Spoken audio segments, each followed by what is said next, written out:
السلام عليكم ورحمة الله وبركاته.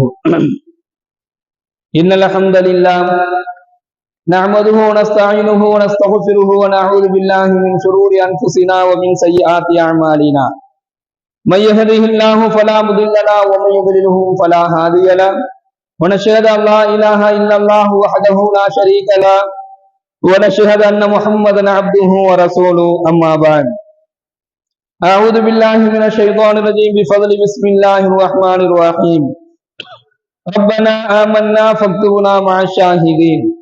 எங்கள் இறைவா, நாங்கள் உன்னையே ஈமான் கொண்டோம், எனவே உன்னுடைய வேதங்கள், உன்னால் அனுப்பப்பட்ட நபிமார்கள், இவர்களை உண்மையென சாட்சி கூறுபவர்களுடன் எங்களை நீ ஆக்குவாயாக.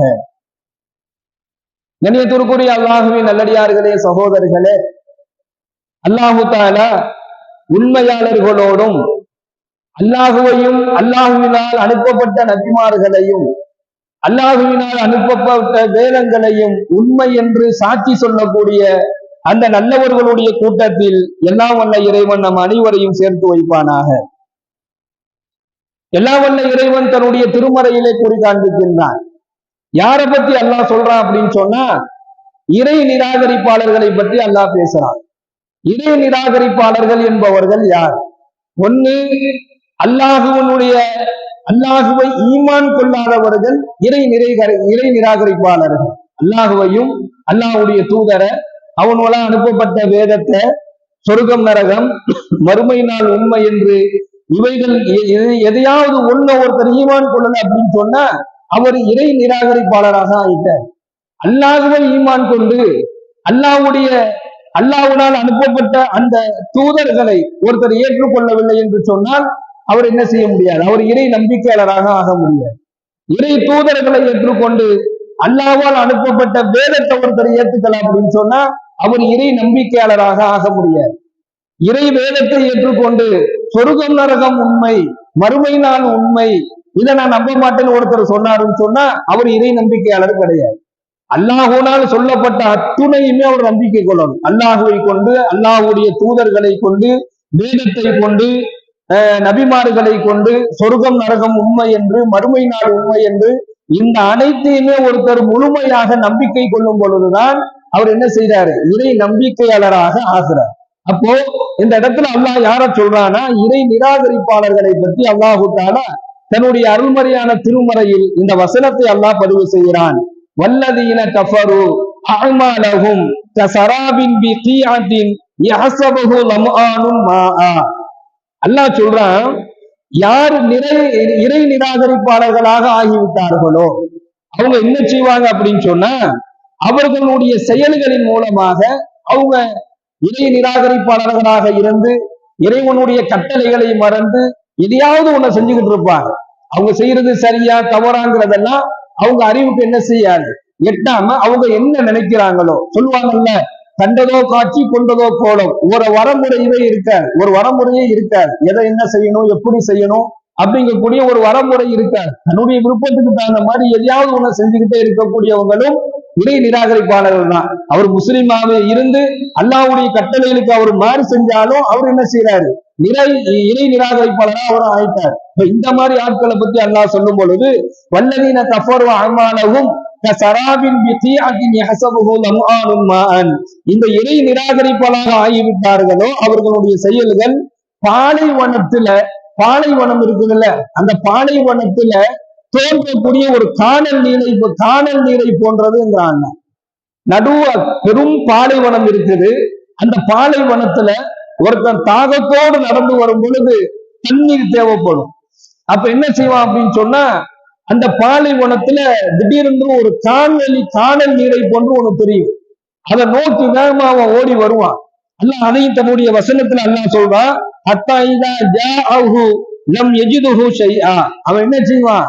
அந்த காணலை பார்த்து, அங்க தண்ணி இருக்குதுன்னு சொல்லி தாயித்தவன் அது தண்ணீர் என கருதி அதனுடைய பக்கத்தில் வரும் பொழுது ஒன்றையுமே அவன் காண்பதில்லை என்பதாக அல்லாஹ் சொல்றான். அங்க ஒரு பெரிய தண்ணி மாதிரி இருக்குது, அங்க போன நம்ம தண்ணி குடிச்சிடலாம்னு சொல்லிட்டு அவன் வேகமா ஓடி வருவான். ஆனா அங்க வந்து பார்த்தா அது வெறும் காணலாகத்தான் இருக்குமே தவிர அது தண்ணீர் இல்லை. அந்த இடத்துல அவன் எதை பெற்றுக் கொள்வான் என்று சொன்னால், வவஜதல்லாஹ இந்தஹு, அந்த இடத்தில் அவன் அல்லாஹுவை மட்டுமே காண்பான் என்பதாக அல்லாஹ் இந்த வசனத்துல சொல்லி காண்பிக்கின்றான். ஒரு இறை நிராகரிப்பாளர் தான் செய்யக்கூடிய எல்லா விதமான செயல்களை கொண்டும் என்ன செஞ்சிருவோம், நாம அல்லாஹ்விடத்துல நாம இறை நம்பிக்கையாளராக நாம ஆகிடலாம்.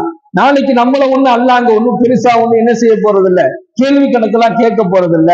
நாம செய்யறது சரிதான், நாம இதை கொண்டு நாம செஞ்சிருக்கக்கூடிய இந்த நன்மைகளை கொண்டு நாம செஞ்சிருக்கக்கூடிய இந்த நல்லதை கொண்டு ஏதாவது ஒரு சில விஷயங்கள் தான், இவைகளை கொண்டு என்ன செஞ்சிருவோம், நாம அல்லாஹ்விடத்துல நாம சொர்க்கத்தை பெற்றுக் கொள்ளலாம் என்கின்ற எண்ணத்தில் வாழ்வது பாலைவனத்தில் இருக்கக்கூடிய காணல் நீரை போன்றது. அல்லாஹ்விற்கு முற்றிலும் அடிபணியாமல் இருந்தால் அவன் செய்த அந்த அமளியாத்துகள் ஒரு காணல் நீரை போன்றதாகத்தான் இருக்கும். அவன் இதை நம்பி அங்க வருவான், மறுமையில இதை நம்பி அங்க வருவான். ஆனா பக்கத்துல பார்க்கும் பொழுது அது ஒண்ணும் இல்லாததாக இருக்கும் என்பதை அல்லாஹ் இந்த வசனத்தின் வாயிலாக சொல்லி காண்பித்து, வவஜதல்லாஹ இந்தஹு, அவன் தண்ணீரை தேடி வரும் பொழுது அது தண்ணீராக இருக்காது, அது ஒரு காணலாக இருக்கும். அந்த நேரத்தில் அவன் அல்லாஹுவையே பெற்றுக் கொள்கிறான். அவனுடைய கணக்கை அல்லாஹ் முடித்து வைக்கிறான். வல்லாஹு சரீஉல் ஹிசாப், அல்லாஹ் கேள்வி கணக்கு கேட்பதில் மிகவும் தீவிரமானவன் என்பதாக இந்த வசனத்தில் அல்லாஹு தஆலா நிறைவு செய்கின்றான். நாம செய்யக்கூடிய செயல்கள் சரியானதா என்பதை அல்லாஹ் அதை நமக்கு சொல்லி கொடுத்திருக்கிறானே, அதை நாம் சரியான முறையில் நிறைவேற்றுகிறோமா என்பதை சிந்தித்து நாம் செயல்படுத்த வேண்டும். நம்ம எப்பவுமே அல்லாஹ்வை என்ன செஞ்சிட முடியாது, எந்த நிலையிலையுமே அல்லாஹ்வை நம்ம ஏமாற்றிட முடியாது. அதைத்தான் அல்லாஹ் சொல்றான், வல்லாஹு சரீஉல் ஹிசாப், நான் கேள்வி கணக்கு கேட்பதில் மிகவும் தீவிரமானவன் என்பதாக அல்லாஹ் செய்கின்றான். செய்யக்கூடிய செயல்கள் சரியானதாகவே என்ன செய்யும் இருக்கும். நல்லாத்தானே நாம வாழ்றோம் அப்படிங்கக்கூடிய எண்ணம் இருக்கும். தொழுகையை விடுவதன் மூலமாக பெரிய ஒரு நஷ்டத்தை அவர் சந்திச்சிருக்க மாட்டார். அவர்கிட்ட தொழுகை இருக்காது, இஸ்லாத்தை ஏற்றுக்கொண்டிருப்பார், இஸ்லாமிய முறைப்படி வாழ்வார், முஸ்லீமாக இருப்பார், எல்லாமே அவர்கிட்ட இருக்கும். ஆனா அவர் தொழுகையை விட்டுருவார். தொழுகையை விடுவதன் மூலமாக அவர் என்ன செஞ்சிருக்க மாட்டார், ஒரு பெரிய நஷ்டத்தெல்லாம் அவர் சந்திச்சிருக்க மாட்டார். நோன்பை விடுவதன் மூலமாக அவரு பெரிய ஒரு பாதிப்பெல்லாம் அவருக்கு என்ன செஞ்சிருக்காரு, ஏற்பட்டிருக்காரு. இந்த எண்ணம் அவருக்கு என்ன செய்யும் சொன்னா, நாம தொழுகையை விட்டுக்கிட்டு இருக்கோம், நோன்பு அவர் பெருசா நோன்பெல்லாம் வைக்கல, நோன்பை விடுறாரு, அல்லாஹ்வினுடைய கட்டளைகளை புறக்கணிக்கிறாரு, மார்க்கத்தினுடைய சட்ட திட்டங்களை என்ன செய்யல, ஹலால் ஹராம் இவைகளை அவர் பேணல, கடமைகளை அவர் நிறைய என்ன செஞ்சிடறாரு, எல்லா கடமைகளை நிறைவேற்றக்கூடிய வாய்ப்புகள் இருந்தும் கடமைகளை நிறைவேற்றல. இதெல்லாம் இருந்தும் அவருக்கு ஒரு பெரிய பாதிப்பு ஏற்படல. நம்ம நல்லாத்தானே இருக்கிறோம் அப்படிங்கக்கூடிய ஒரு பிம்பத்தை என்ன செஞ்சிருவான், சைத்தான் ஏற்படுத்துவான். யாருக்கு? அல்லாஹ்வினுடைய இறை கட்டளைகளை நிராகரிக்கக்கூடியவர்களுக்கு சைத்தான் ஏற்படுத்தக்கூடிய பிம்பம் இது. ஆனா ஒரு தொழுகையாளிக்கு இப்படிப்பட்ட ஒரு பிம்பத்தை சைத்தானால ஏற்படுத்த முடியாது. நல்லா தொழுதுகிட்டே இருக்கிறாரு, திடீர்னு தொழுகையை விட்டுட்டாரு, இதோ ஒரு சிரமம் வரும்பொழுது அவர் மனசுல அல்லாஹ் போட்டுருவான், அல்ல நம்ம தொழுகாததுனாலதான் நமக்கு இந்த பிரச்சனை வரும் சொல்லிட்டு பள்ளியை நோக்கி ஓடி வந்துருவார். சைத்தான் தொழுகையாளிய இபாதத் செய்யக்கூடியவரோட வழிகெடுக்க முடியாது. ஆனால் இறை கட்டளைகளை நிராகரித்து இறை கட்டளைகளை மறுத்து அதை செயல்படுத்தாமல் இருக்கக்கூடியவங்களுக்கு இந்த நிலையை சைத்தான் உருவாக்குவான். தொழுகையை விட்டுட்டோம் பாதிப்பு இல்ல, நோன்பை விடுறோம் பாதிப்பு இல்ல, மார்க்கத்தினுடைய சட்ட திட்டங்களை நாம விட்டுட்டோம் அதனால ஒரு பெரிய பாதிப்பு இல்லையே, நாம நல்லாத்தானே இருக்கிறோம் என்று சொல்லக்கூடிய ஒரு பிம்பத்தை சைத்தான் ஏற்படுத்துவான். இது அந்த மனிதன் மீது சைத்தான் செலுத்தக்கூடிய ஆதிக்கமாக இருக்கும்.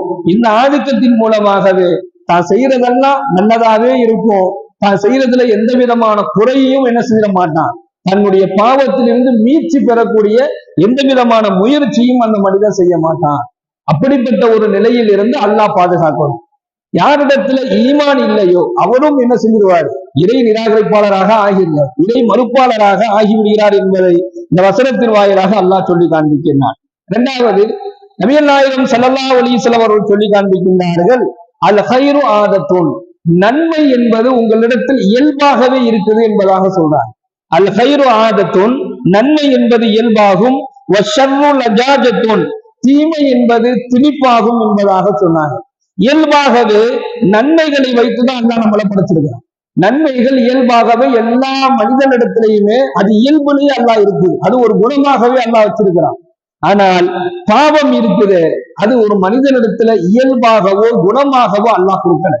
அது ஒரு திணிப்பாக இருக்க வேண்டும். அதை திணிக்கணும். ஒரு பாவத்தை நம்ம செய்யறதா இருந்தா நமக்கு என்ன செய்யப்படும்? அதை நாம நம்முடைய உள்ளத்துல அந்த பாவத்தை திணிச்சாதான் அதை செயல்படுத்த முடியும். அது ஷைத்தானுடைய சூழ்ச்சி என்பதாக நபிகள் நாயகம் ஸல்லல்லாஹு அலைஹி வஸல்லம் சொல்கின்றார்கள். நன்மை என்பது இயல்பு, அது அல்லாஹ்வுடைய அருள். பாவம் என்பது சூழ்ச்சி, பாவம் என்பது திணிக்கப்படக்கூடியது, அது ஷைத்தானுடைய சூழ்ச்சி என்பதாக ஸல்லல்லாஹு அலைஹி வஸல்லம் சொல்கின்றார்கள். அபூ ஹுரைரா ரலியல்லாஹு அன்ஹு ஹதீஸ் அறிவிக்கிறாங்க, முஸ்லிம்ல இடம்பெறுது. மேலும் அல்லாஹ் என்ன சொல்றானா, லக்கத் கலக்கனல் இன்சான ஃபீ அஹ்ஸனி தக்வீம், நாம் மனிதனை அழகாக படைத்திருக்கிறோம் அல்லாஹ் சொல்றாங்க. அதே போன்று மனிதனை அவனுடைய குணங்களாக இயல்பாகவே என்ன செஞ்சிருக்கோம்? மனிதனை நாம் அழகிய முறையில் தான் படைச்சிருக்கோம். இயல்பாகவே மனிதனிடத்துல நன்மைகள் இருக்குது, இயல்பாகவே மனிதனுடைய குணத்திலேயே நன்மை இருக்குது. ஆனால் தீமையை அல்லாஹ் என்ன செய்யல? மனிதனுடைய குணமாகவோ அது இயல்பாகவோ அல்லாஹ் படைக்கல. அது ஷைத்தான் சூழ்நிலைகளை கொண்டு என்ன செய்வான்? மனிதர்களை அவன் மாற்றி விடுவான்.